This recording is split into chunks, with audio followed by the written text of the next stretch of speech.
All right, we're going to go ahead and get started because it is 5:30. Hi, everybody. Welcome. Thank you so much for making it tonight to the Beyond the Beer series and night at Root Shoot Malting. We understand that these are challenging times for many reasons, but we are so excited that you are here with us tonight, and we hope that this is we hope that this is a fun and educational webinar for everybody.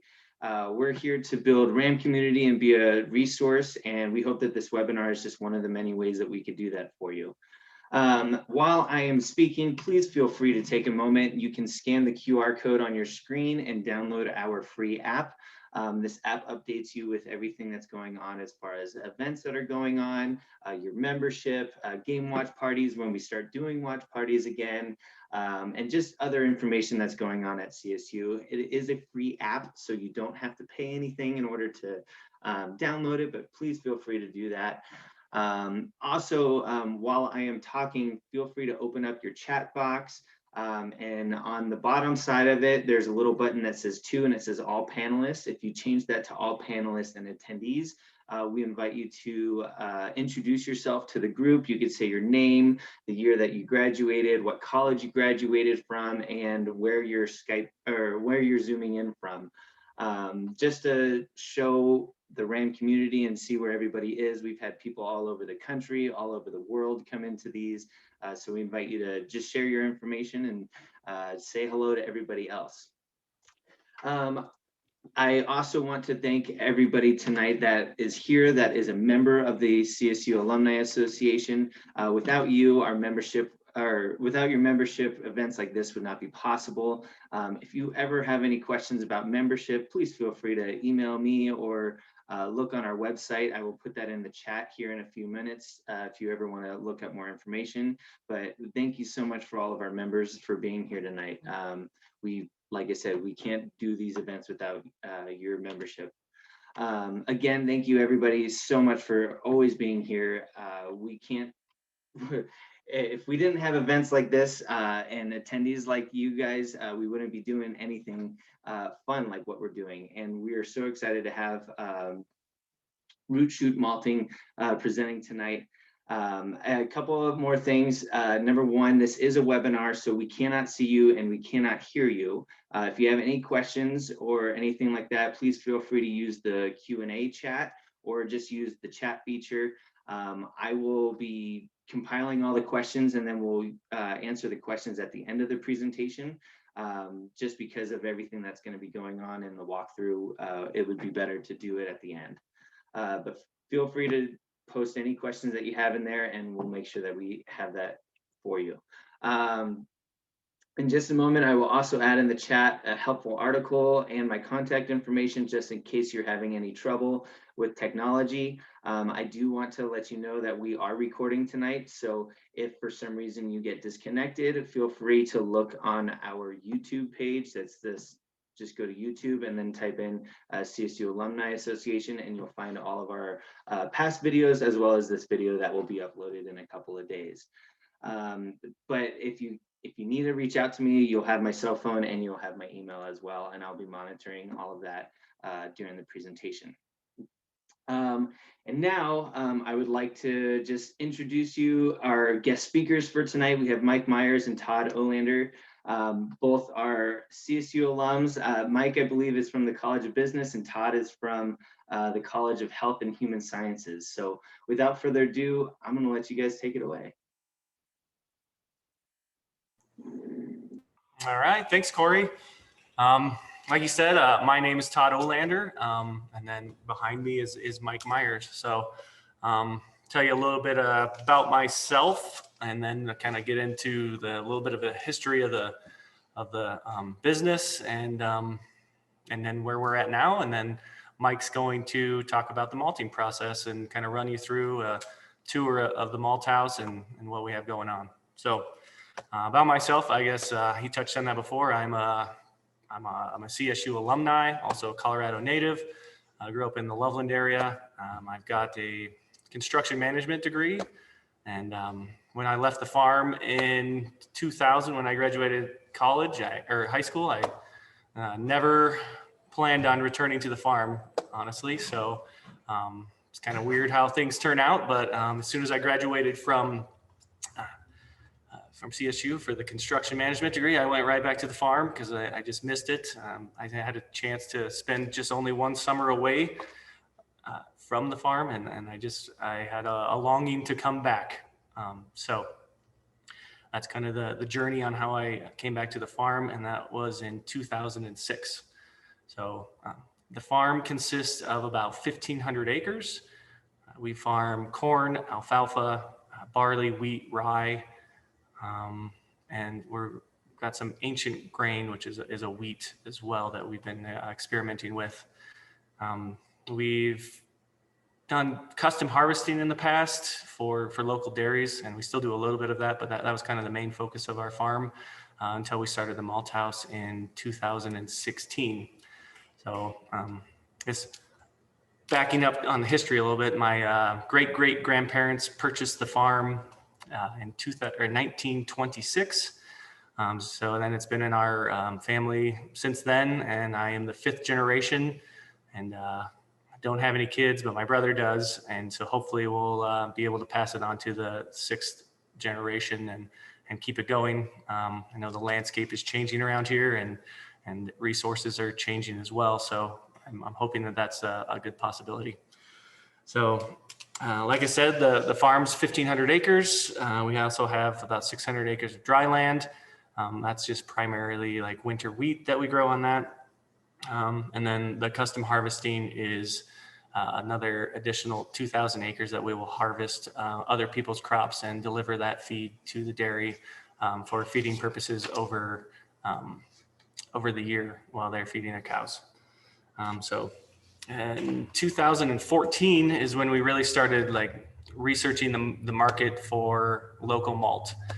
We started, having discussions with New Belgium and Odell and pretty much all the local breweries around here, small breweries, just seeing if there was an interest in a local malt and local grain that they could brew the beer with. And all of them said, yes, we're interested.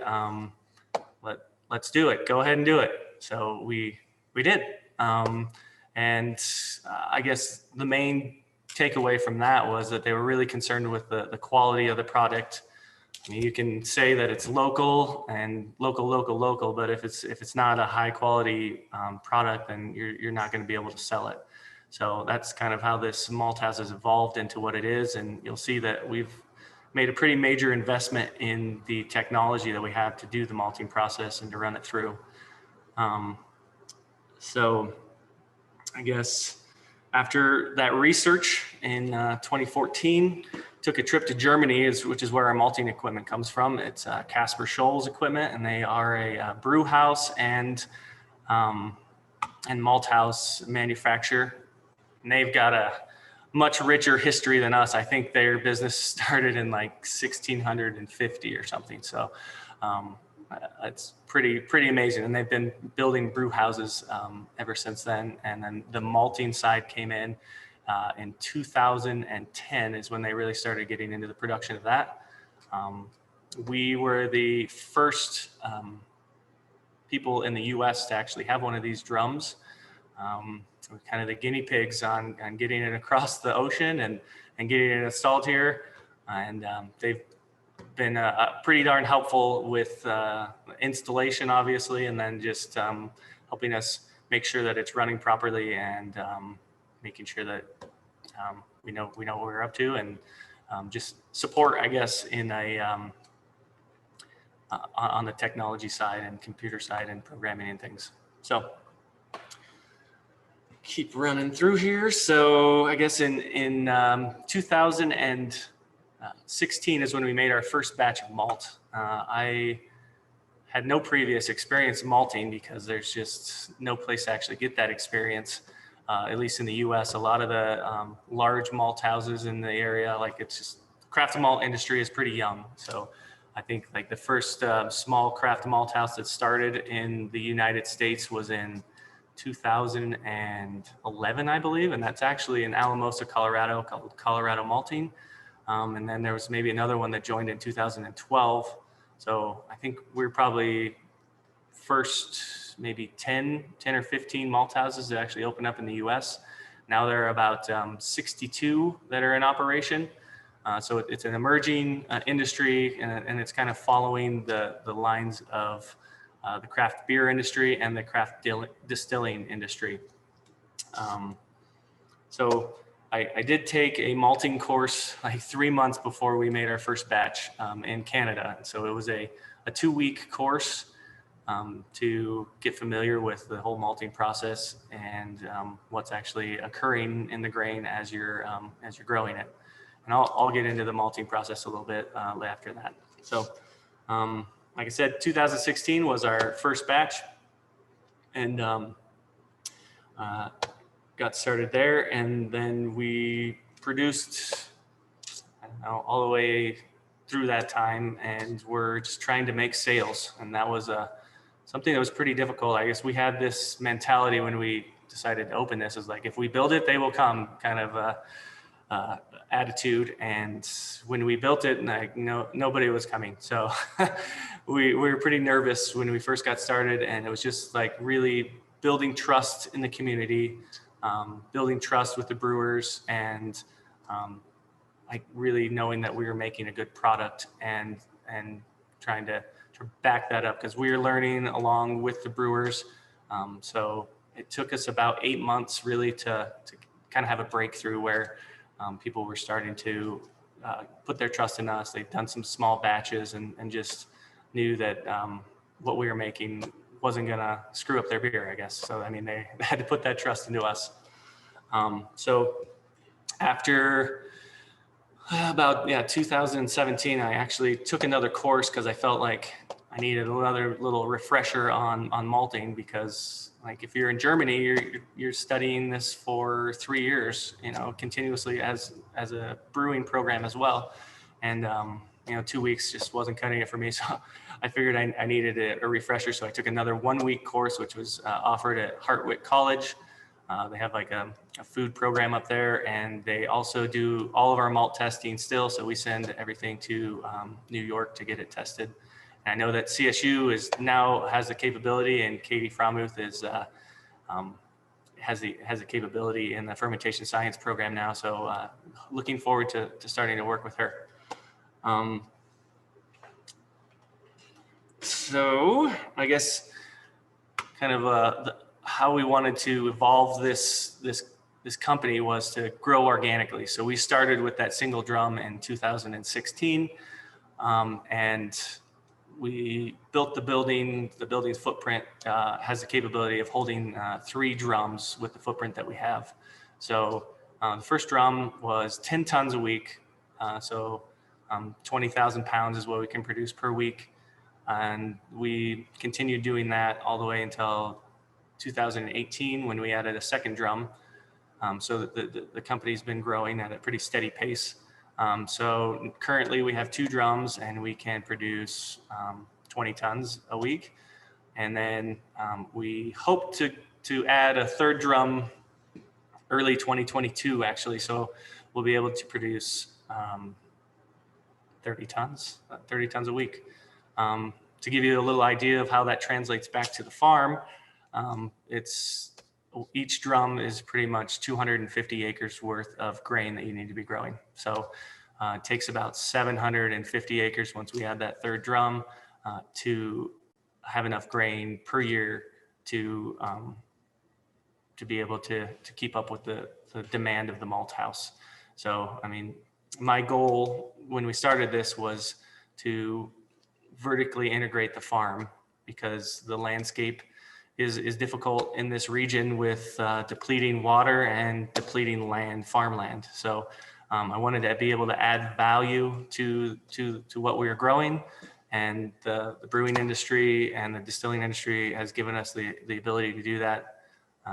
More people that are drinking beer and alcohol, I guess, in this area is helping to support the farm instead of kind of depleting some of our resources as far as the land goes. So part of our mission as well is to conserve as much farmland as possible. And hopefully with the malt house and the way that this business is set up, we will have the opportunity to do that and to secure some more land, whether it's purchasing or renting, because we've just vertically integrated and have a market for ourselves we don't have to rely on commodity prices or anything like that to dictate how much profit we can make on the farm.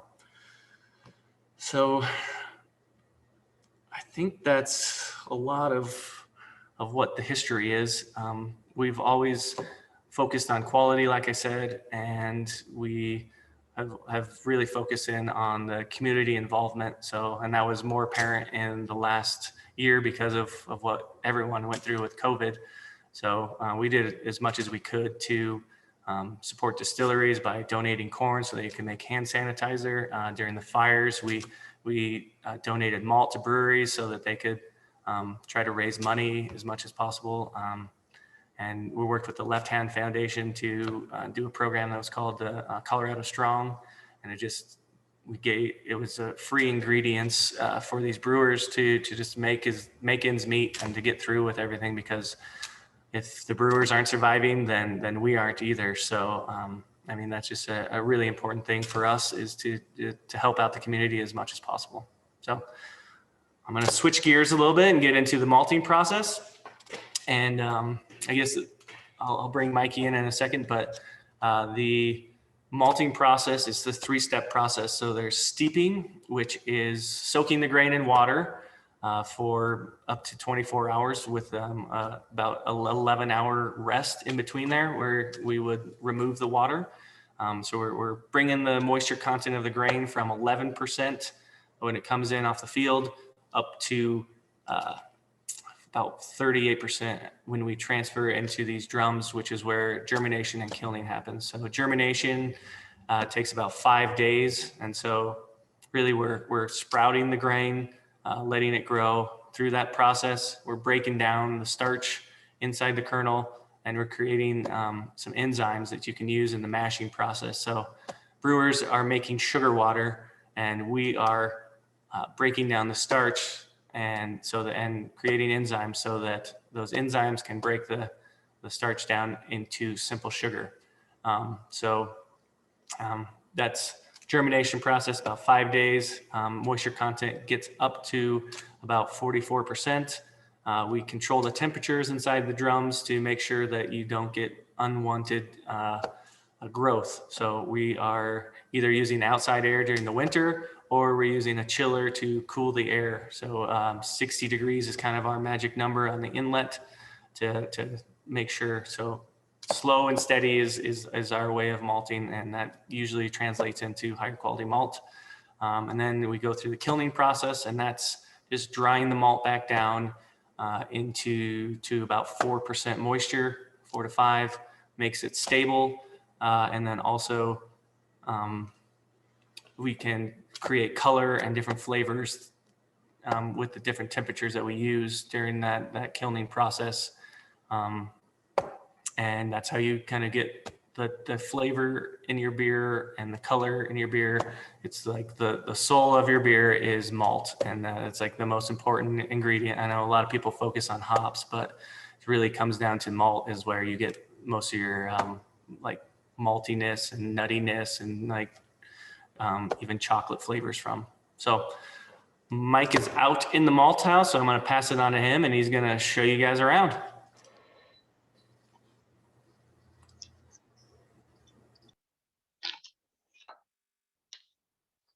Hey everyone, hopefully you can hear me all right. Todd?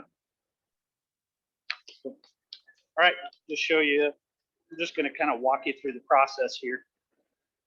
So this is our facility.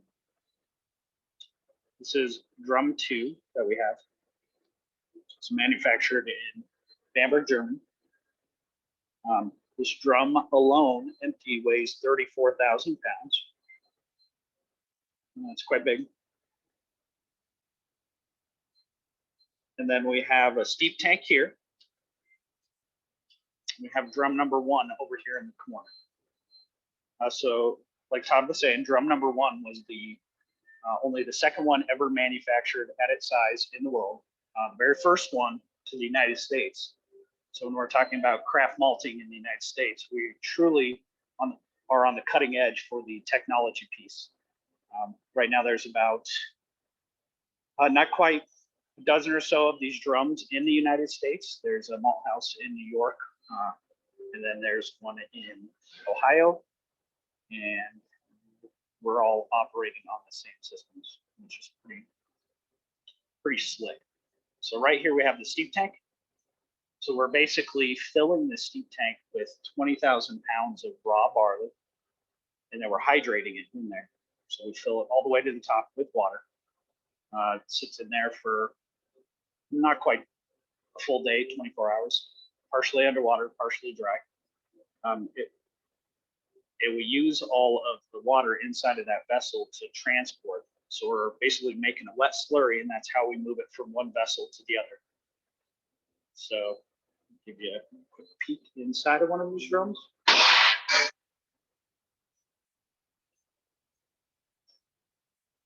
So we just transferred some grain over about an hour ago. So this batch is really wet.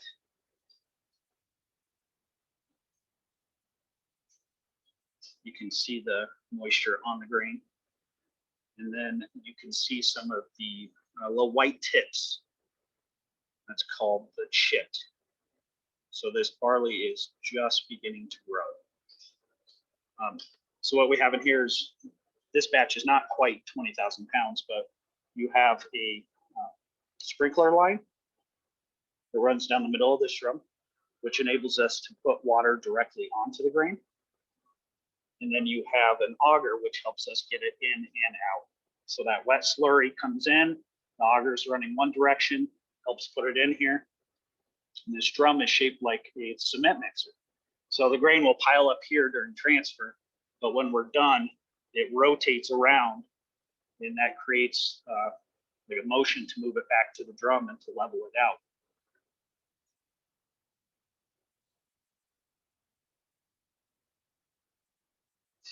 So this will sit in this drum for about 5 days just growing. And you'll be able to see the difference between this barley, which just transferred about an hour ago, as in the other drum, where it's a little further along in the process. So those familiar with craft beer or beer in general, if you've ever seen floor malting, where they're raking the floor with malt on it, we turn these drums, and so that's basically the mechanical version of floor malting. So every 12 hours or so, these drums make about 4 or 5 rotations, and it mixes up the barley inside of the vessel. And that serves a couple purposes. It allows some oxygen to get in there and mix it up, but it really is preventing from the barley growing together. Because if you don't have a way to turn that barley, it will turn into a 20,000 pound divot. So you'll need like a pickaxe to get it out of there. So you have to keep it turned up, keep it fresh, keep the oxygen to it. And then drum one here. So this stuff looks a little different. I don't know if you can see that, but you can see some rootlet growth on here. So this is about 3 days ahead of the other batch. So now the barley has softened up in comparison to the other batch. It's sitting at about 44% moisture as of today, which our target is 40 to get it to 45, and then just kind of let it drop, not like a free rise, but let it just naturally dry out. So we get it to 45, and then we just let it reduce itself in moisture until we go to the kilning process. And then this is drum one, which is a little fuller, but this is what it looks like inside the drum. Tell them the increases in volume of the fruit liquors. So we get the barley in and out through this piece here. So when it's coming in, it's liquid format, water and barley. Connect this, goes in here. Auger helps push it in, and then when it's time to get this out, when it's dried and done kilning, this basically rotates down. Then we have basically a horse trough down here that it just rocks itself back and forth and empties out. So this is considered a dual purpose vessel where we do germination and kilning inside of this. So earlier this morning, the The kiln was running at about 180 degrees, just drying out some wheat. So we process rye, barley, wheat, oats through this facility. And which makes this place really unique is that we're vertically integrated. So the farmer is right there. The maltster, yeah, I know that guy.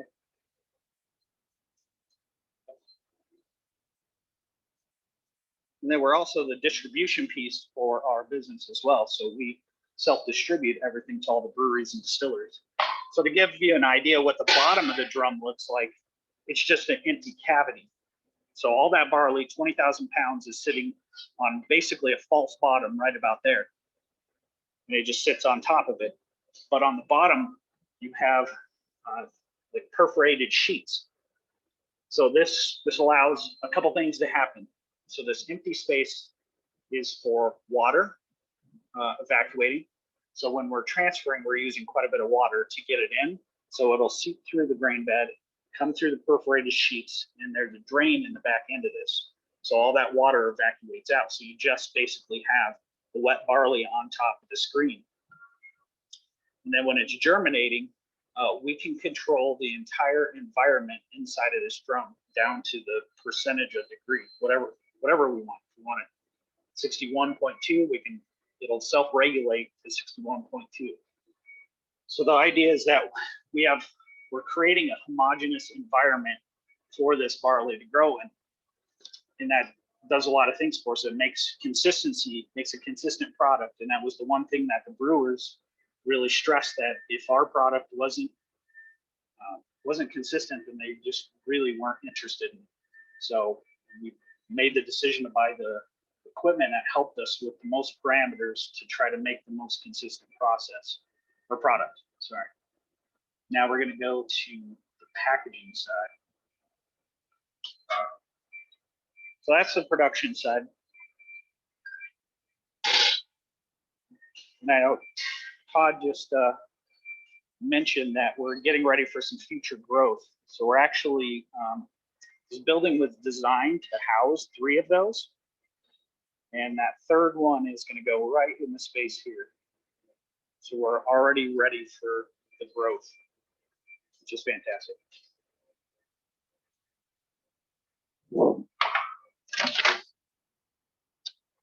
And then this is basically our packaging side. I'll get a wider view of it.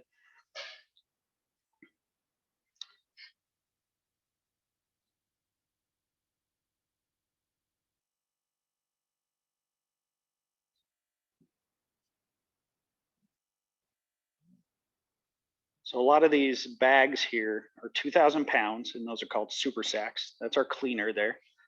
So we made an investment in our operation to purchase a cleaner. So once Todd harvests the barley, it comes directly to this facility, and then we also clean it. So truly, it's not touching anybody's hands but mine and Todd's by the time it gets to a brewer, plus our bagging team as well. So the process for it is that once a batch is done and finished kilning, it goes into one of these 3 bins. And that's where it goes to basically rest until packaging time. So we run it through a series of shakers, which this is a shaker. So you're just basically running the barley over some screens and shaking it. You have some loose material coming off. Then any large material like corn or any rocks or anything that's made it through the process will start being cleaned out there. Then you have what's called an aspirator, which is this right here.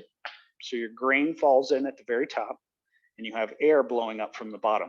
So it hits a series of waterfalls, and all the loose, light material comes up and out.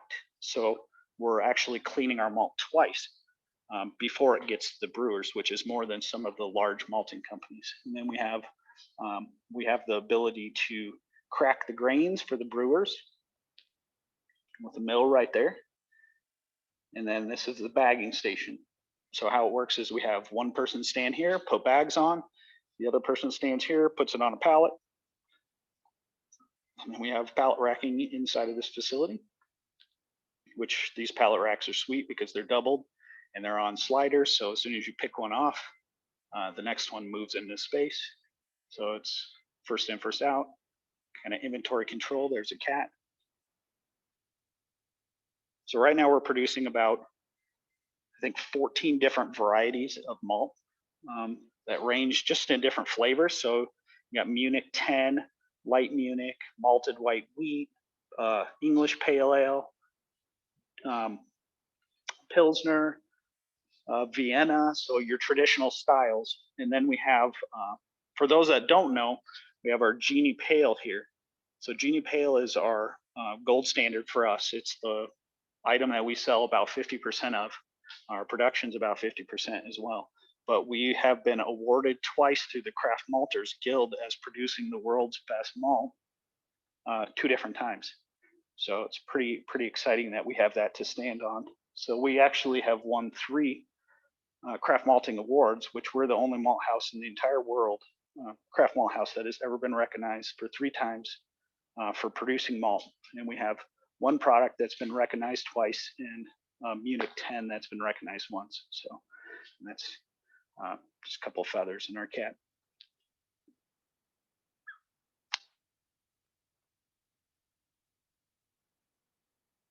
So that's pretty much the facility.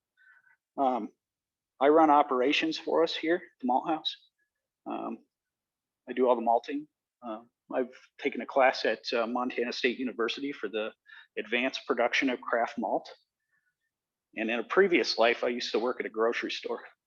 And I was a home brewer for a long time, which kind of led me down this path to get to running operations here. So I think that's about it for the tour.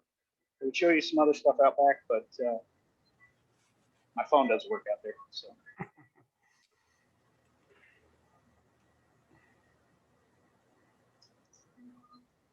Cool. Are you guys ready for questions then, or? Sure. Awesome. So first question, and thank you for everybody that has written questions already. Feel free to have them keep coming in. First question, I think was for Todd, was it 750 acres to support annual production? Yes, yeah.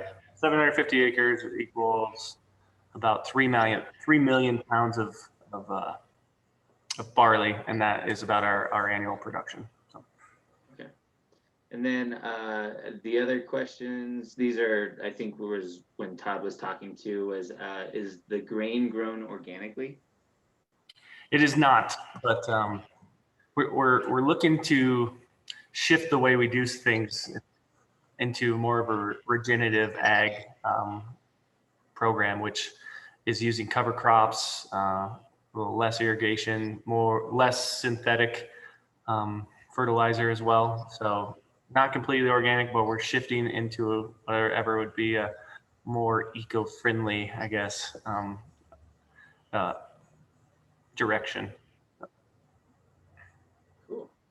And then the next question was, do you grain from other farms?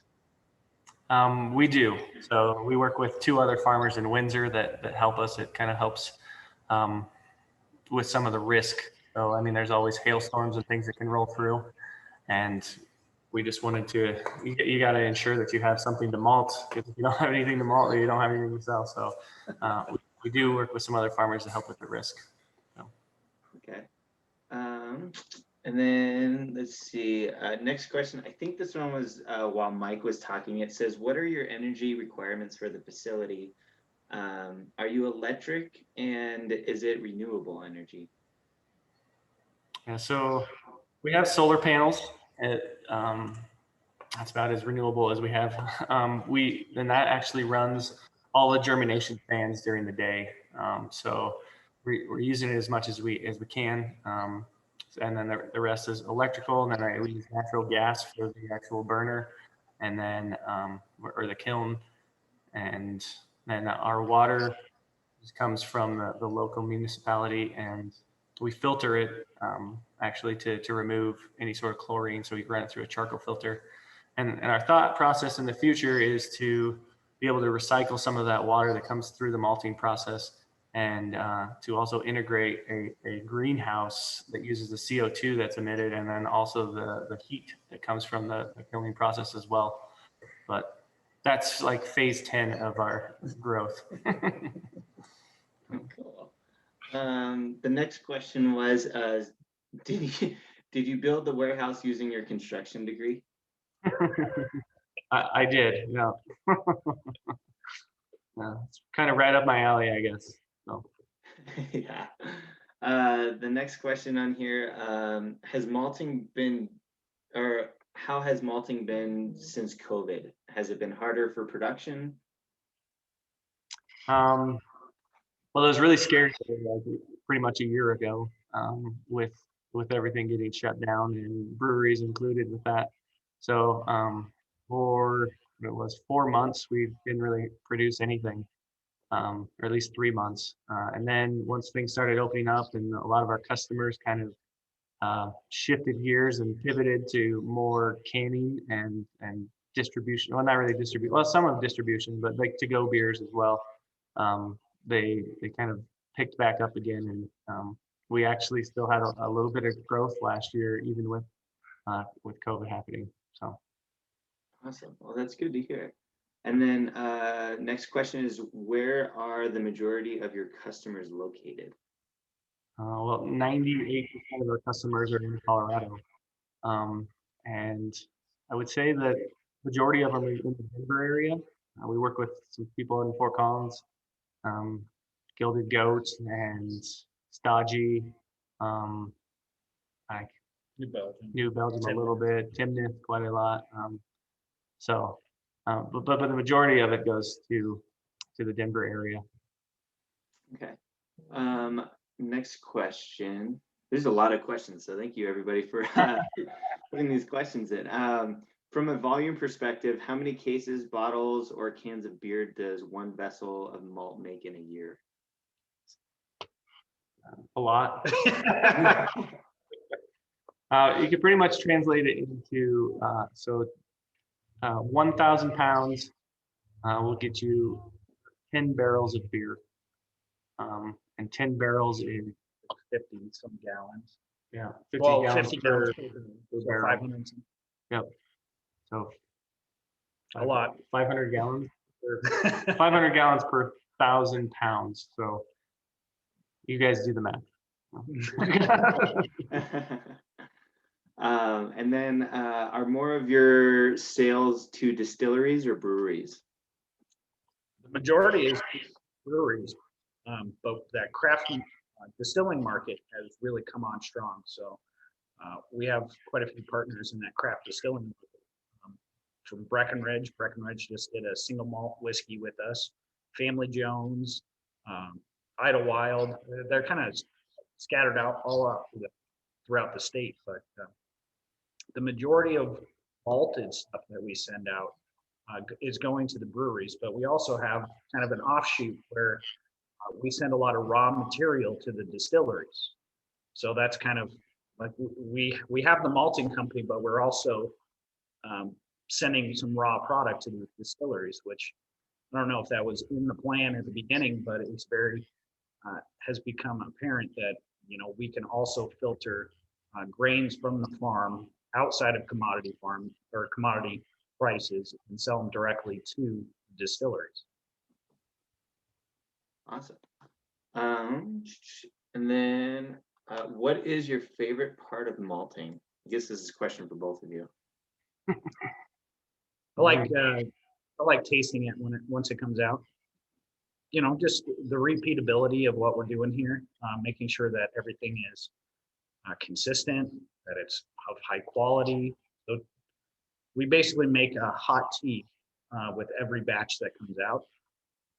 And so tasting those from batch to batch and making sure that there's built-in consistency. So I like that portion. And drinking beer is not too bad either. Yeah, it's the finished product that we really enjoy. So. I don't know. I like challenges, I guess. So I think that's probably why I came back to farming. So, but then the malting process can be a challenge. Like you're dealing with environmental changes just year to year. The barley can act differently. You have some like water sensitivity where it'll just malt completely different from the other years. And then it's just kind of adapting to the process. And I don't know, it's rewarding to be like, yeah, we did it.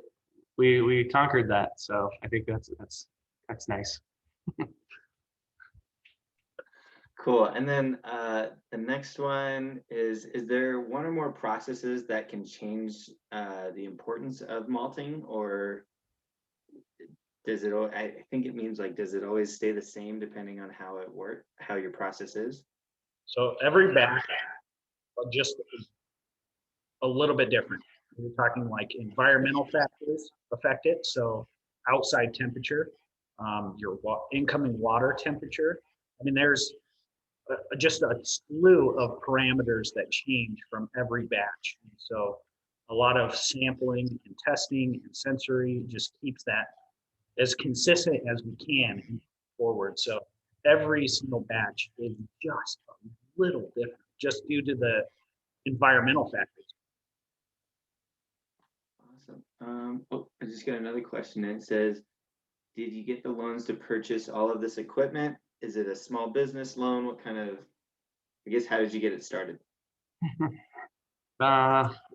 had a bank that would go along with us. So we work with Farm Credit Leasing, actually, which is primarily an agricultural lending company. And so everything here is actually a lease.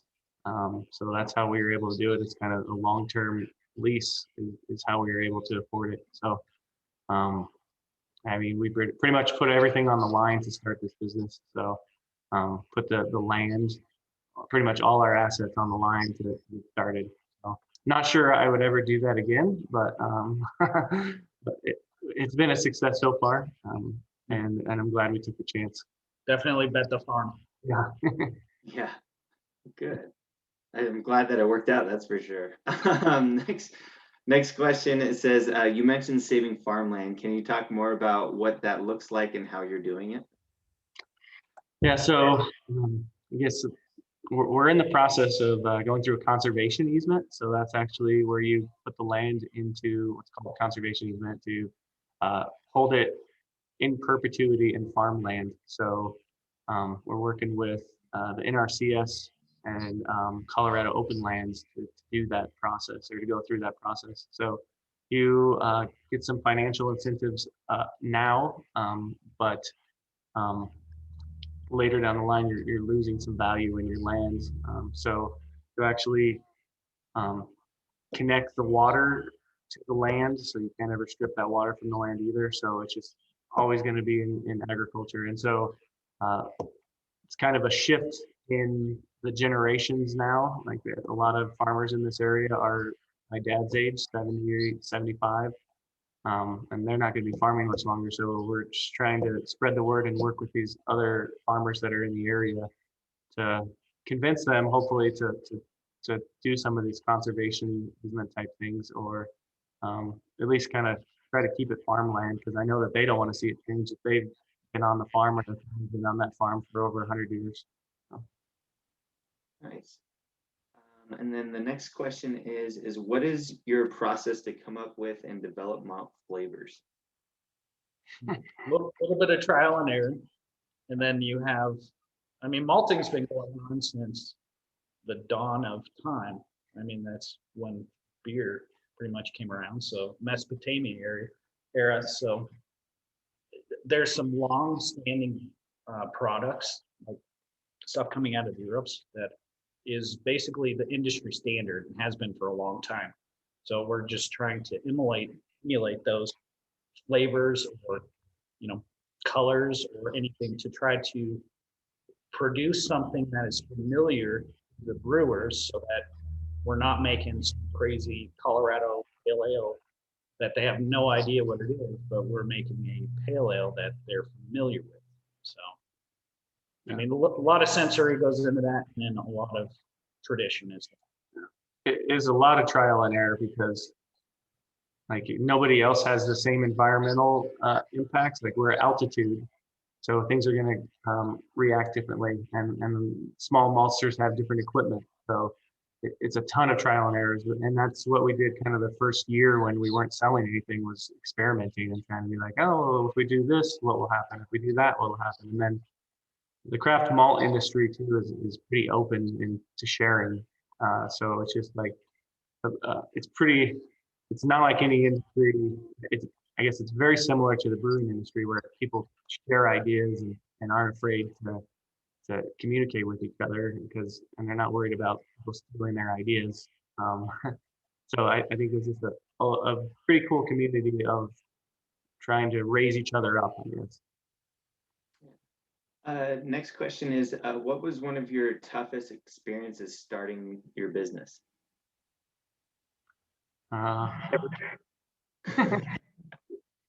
Yeah, so I mean, we threw a lot of stuff on our plate. We went through the whole construction process, and then we got this equipment, and we didn't have experience with it. So it was like, I don't know, had a lot of self-reflection in the early days of like, why did we do this? So, but it was just learning the process was really, really difficult in the beginning. And then after we got that kind of process down, it was like, how do we sell it then? And so we really took a big step when we hired our salesman, somebody that had a lot of sales experience, I guess, that really was their full-time job to go speak with brewers. He had a good idea of the brewing process, and that really helped to get the business off the ground, was that extra piece of sales, which Emily and we tried to do. We made lots of attempts to talk to brewers, and we talked to a lot of them, but then we didn't know how to close the deal. So salesmanship is an art. So. Good. All right.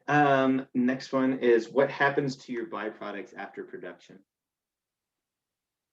So I consider this a low waste facility, just because the only thing that is thrown away is stuff that we're bringing in. But we clean the barley, so all that chaff material is going out for feed.